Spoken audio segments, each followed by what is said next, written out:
Okay, Assalamu alaikum. This is Gulnarke. So today we are going to do the topic of mechanism of cell injury.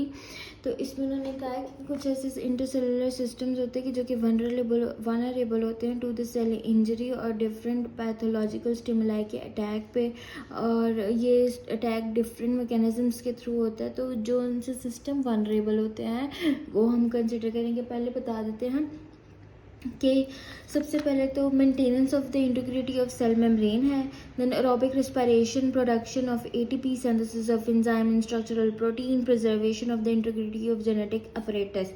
अब ये system जो है ना closely related है, और इनमें से किसी एक को भी इशू होता है तो वो सेकेंडरी इफेक्ट्स प्रोड्यूस करते हैं एक दूसरे सिस्टम्स पे भी।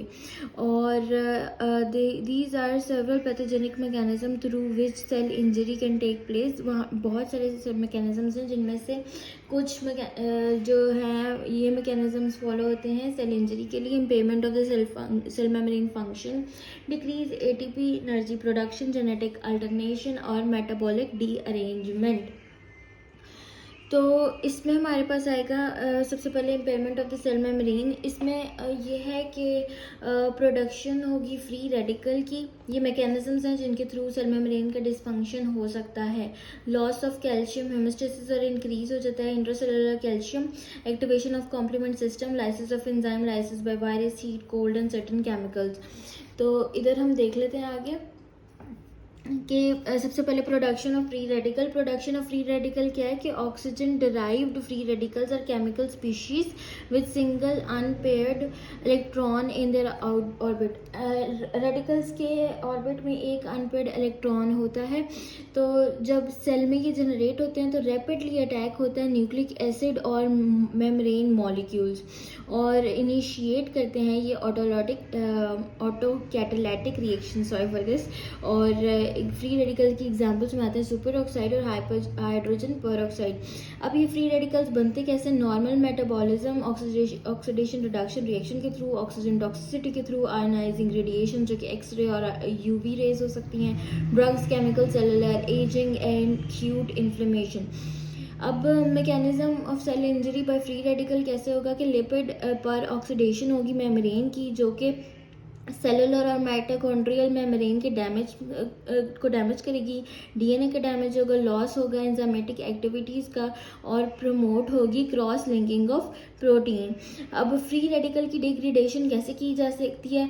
तो हमारी बॉडी के अपने प्रोटेक्टिव मैकेनिज्म है इनसे जान छुड़वाने के लिए। इंट्रासेलुलर प्रोटेक्टिव एंजाइम्स होंगे जिसकी example glutathione peroxidase, catalase, super oxidase और ऑक्साइड डिस्म्यूटेज और एंटीऑक्सीडेंट्स हैं जो कि विटामिन ई और सी है। उसके बाद हमारे पास दूसरा मैकेनिज्म था लॉस ऑफ कैल्शियम हेमोस्टेसिस, तो उसके बारे में डिस्कस कर लेंगे। इस्कीमिया और सर्टेन टॉक्सिन्स ऐसे होते हैं जो इनकी वजह से कैल्शियम प्लाज्मा मेम्ब्रेन क्रॉस करके सेल के अंदर चला जाता है, और इसके अलावा रिलीज होता है कैल्शियम का from the endoplasmic reticulum as well, जिसकी वजह से इंटरसेलुलर कैल्शियम जो है वो इंक्रीज हो जाता है और एक्टिवेट होता है फॉस्फोलाइपेज। फॉस्फोलाइपेज डिग्रेड करता है मेम्ब्रेन में जो फॉस्फोलिपिड्स हैं उनको, और सेल मेम्ब्रेन डैमेज हो जाती है। उसके बाद है activation of complement system like C5b, C6, C7, C8, C9 membrane. Then lysis हो सकती है सेल मेम्ब्रेन की by viruses, heat, cold, certain chemicals, और ये अफेक्ट करते हैं structural integrity as well as the functional cellular function.